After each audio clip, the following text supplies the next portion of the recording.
එතකොට මම මුලින්ම මෙන්න මේ ටෙම්ප්ලේට් ඩ්‍රිවන් ෆෝම් කතා කරන්න කලින් ඔයාලට මම පැහැදිලි කරන්නම් අපේ ට්‍රැඩිෂනල් විදියට කොහොමද මෙන්න මේ ෆෝම්ස් වැඩ කරන්නේ කියලා. ඒතර ඔයාලට අදහසක් තියෙනවා මොකක්ද මෙන්න මේ ටෙම්ප්ලේට් ඩ්‍රිවන් ෆෝම්ස් පාවිච්චි කරාම තියෙන වාසිය කියලා. හරි.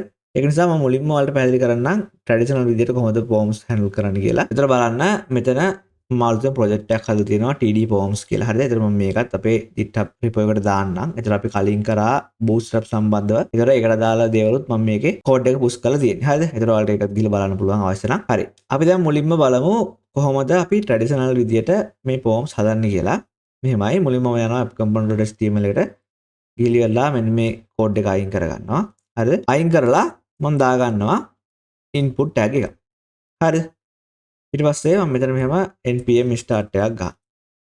හරි.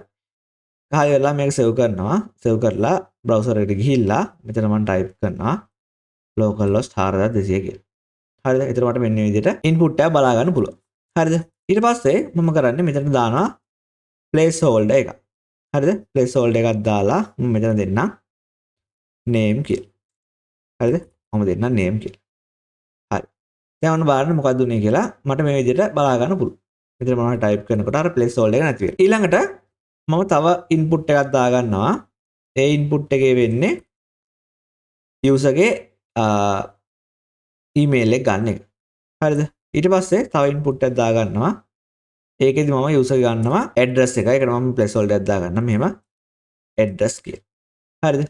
ඒතර කොහොම තමයි තියෙන්නේ. දැන් මට මේ විදිහට බලා ගන්න පුළුවන් අපේ forms ටික. එතකොට දැන් මම මේකේ br tag එකක් දාලා මේක new line add කරගන්නවා විදියට මම මෙහෙම br tag දෙකක් දාගන්නවා. හරිද? මෙතනටත් එහෙම දාගන්නවා. br tag දෙක. හරි. දැන් ගිහලා බලන්න output එක මට මෙහෙම තමයි එන්නේ. ඊට පස්සේ මම මෙතන මුලින්ම h1 tag එකක් දාගන්නම් මෙහෙම h1 tag එකක් දාලා මෙතන මම දෙන්නම් user details කියලා. හරි. දැන් මට මේ විදිහට තමයි මේක පෙන්නන්නේ. එතකොට දැන් මෙන්න මේ details එක submit කරන්නම් බටන් එකක් දාගන්නවා මෙහෙම. මෙතන තව br tag එකක් දාලා හොම ඔය ඩැට් කරගන්නවා. ඊට පස්සේ මෙතන දානවා බටන් එක. හරිද? මෙතන මම දෙනවා submit කියලා. එතකොට මට මෙන්න මේ submit බටන් එක ක්ලික් කරාට පස්සේදී මෙන්න මේ input වල තියෙන values මට TypeScript එකට ගන්න තමයි ඕන. හරිද? එතකොට මුලින්ම අපි මේක wrap කරන් ඉන්න ඕන form tag එකේ. හරිද? ඔහොම මම form tag එකක් දා ගන්නවා. action එක අයින් කරගන්නවා දැනට. අයින් කරලා මේ සියලුම කෝඩ් එක මම දා ගන්නවා මෙන්න මේ form tag ඇතුළට. හරිද? ඊට පස්සේ මම මෙන්න මේ form එකේ submit කියන event එක capture කරගන්නවා. හරිද? capture කරලා ඉවරලා ඒකෙදි මම මේ on submit කියලා function එකට call කරනවා. හරිද? එතකොට app component.ts එකට ගිහිල්ලා අර on submit කියන එක මම add කරගන්න ඕන. හරිද? function එක ඔය විදිහට. ඕක මම දා ගන්නවා. ඊළඟට console.log එකක් දාලා මෙහෙම මෙතන මම form submitted කියලා මම දාගන්නවා.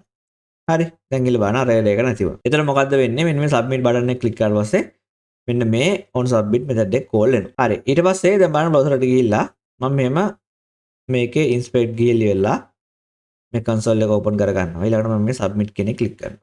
හරිද?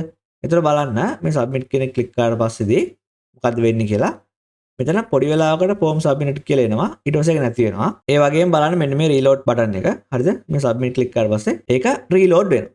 හරිද? එතකොට මොකද්ද මේ වෙන්නේ? එතකොට මෙන්න මේ වෙන්නේ මෙන්න මේ submit button එක click කරාට පස්සේ page එක reload වෙනවා. හරිද? එතකොට අර console එකේ තිබිච්ච එක නැති වෙලා යනවා. හරිද? ඒතර ඔන්න පළවෙනි අවාසිය තමයි දැන් අපිට මෙන්න මේව ට්‍රැඩිෂනල් විදියට මේ forms පාවිච්චි කරන්න ගත්තට පස්සේ ඔන්න ඔය විදියට submit button එක click කරාට පස්සේදී page එක reload වෙන්න ගන්නවා. ඒ කියන්නේ අපි type කරන content එක නැති වෙනවා. දැන් උදාහරණයක් ගන්න මෙතන මම type කරනවා content එකක්. හරිද? මම කමාල් කියලා දෙනවා. හරිද? ඊට පස්සේ මෙතනත් මම මොනවද type කරනවා? address එකත් මොනවද type කරනවා. හරිද? ඊළඟට මම මෙතන submit එක click කරනවා. බලන්න ඊට පස්සේ මේ data ටික ඔක්කොම නැති වුණා. එතකොට අපි මුලින්ම කරන්න ඕන ඔන්නෝම submit button එක click කරාට පස්සේදී ඔන්න ඔය page එක reload වෙන එක නවත්තන් ඉන්න ඕන. හරිද? ඒක කරන්න මෙහෙමයි. මෙතන මුලින්ම අපි $event එක පාස් කරගන්න ඕන අපේ TypeScript එකට. හරිද? එතකොට අපි event binding කතා කරනකොට මේ දේවල් කතා කරලා තියෙන්නේ. හරි? මම පාස් කරගන්නවා. එතකොට මෙතන අර event එක capture කරගන්නවා. මම මෙතන දෙන්නම් any කියලා. හරි. ඊට පස්සේ මෙතන අපි දෙන්න ඕන event.prevent default කියලා. හරිද? මේකෙන් වෙන්නේ දැන් අර submit button එක click කරාට පස්සේ page එක reload වෙන එක නවත්තන එක. හරි. එතකොට අපි traditional forms පාවිච්චි කරනවා නම් මුලින්ම මෙන්න මේ prevent default කියන එක දාගෙන ඉන්න ඕන. හරිද? දැන් ගිහලා බලන්න. මම මොනවාරි දේවල් ටිකක් මෙහෙම type කරනවා. හරිද? මම type කළා මේක submit button එක click කරාට පස්සේ දැන් අර page එක reload වෙන එක නැවතුණා. ඒ වගේම form submit කියන එක දැන් මම බලා ගන්න පුළුවන්. හරි. එතකොට ඕක එක. ඊට පස්සේ දැන් මම මෙන්න මේ event කියන එක console.log එකක් දානවා. මට මොනවද එන්නේ කියලා බලන්න. හරිද? මම ඔය විදිහට දාගන්නවා. දාලා ඉවර වෙලා browser එකට ගිහිල්ලා මෙතන මම මේව ටික type කරනවා. හරිද? type කරලා මේක submit කර. එතකොට බලන්න මට මෙතන මෙන්න මේ event එක log වුණා. හරිද? එතකොට මෙතනට මම ගිහිල්ලා මෙන්න මේ target කියන එක දිගාරිනවා. හරි? ගිහිල්ලා බලන්න මෙතන 0 1 2 3 කියලා තියෙනවා. හරිද? එතකොට 0 input එකක් 1 input එකක්. හරිද? මෙතන මම මේක over කරනකොට ඔයාලට මේ input එක මොකක්ද කියලා මෙතන බලා ගන්න පුළුවන්. highlight වෙනවා. හරිද? ඒ වගේම මෙතන මෙහෙම බලා ගන්න පුළුවන්. ඊට පස්සේ බටන් එකක් තියෙනවා. එතකොට මට මෙන්න මේ target එකේ 0 1 2 3 කියලා දාලා මේක access කරගන්න පුළුවන්. එතකොට 0 කියන්නේ මොකද්ද? අපේ නම, 1 කියන්නේ email එක, 2 කියන්නේ address එක. හරිද? 3 කියන්නේ අපේ submit බටන් එක. හරි. එතකොට දැන් අපි බලමු මේ value එක කොහොමද ගන්න කියලා. බිඳුවේ මම යනවා මෙහෙම පහළට. දැන් මම මෙන්න මේ බිඳුව කියන එක දිගහැරලා බලලා මොනවද මේක තියෙන්නේ කියලා. හරි. ඒකේ පහළට ගිහිල්ලා බලන්න. මේකේ ඩොට් තුනක් තියෙනවා. මේක මට තව දිගාරින්න කියලා තමයි මේ කියන්නේ. හරි.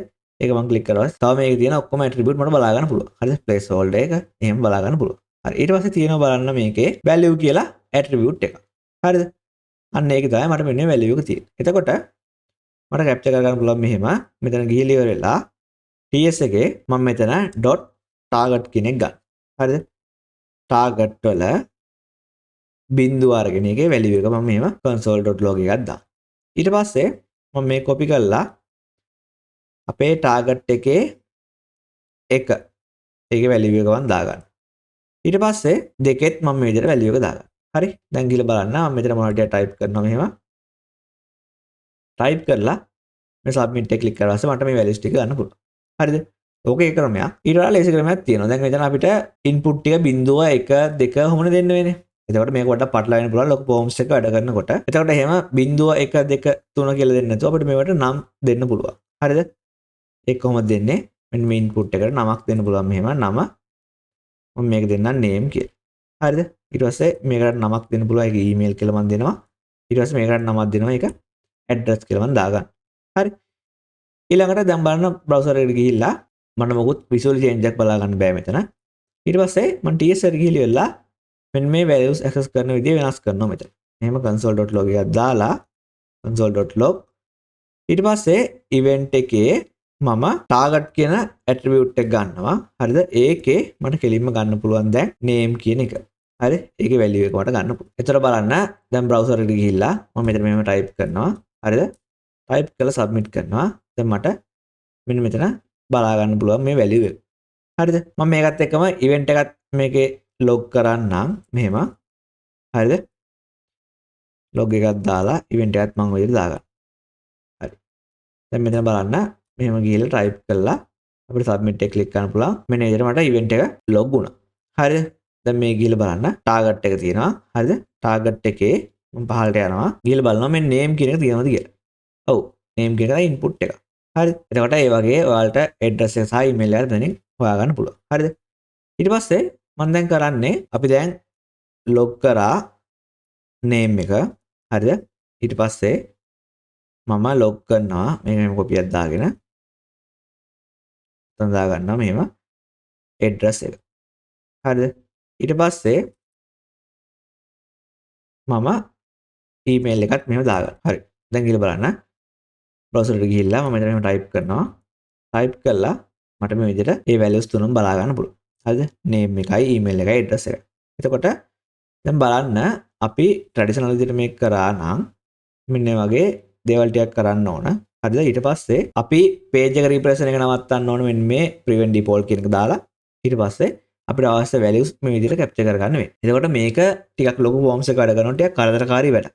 හරිද? ඒ වගේම අපිට දැන් මේකේ errors handle කරන්න පුළුවන්. ඒ දේවල් කරනකොට මේක ගොඩක් අමාරු වෙනවා.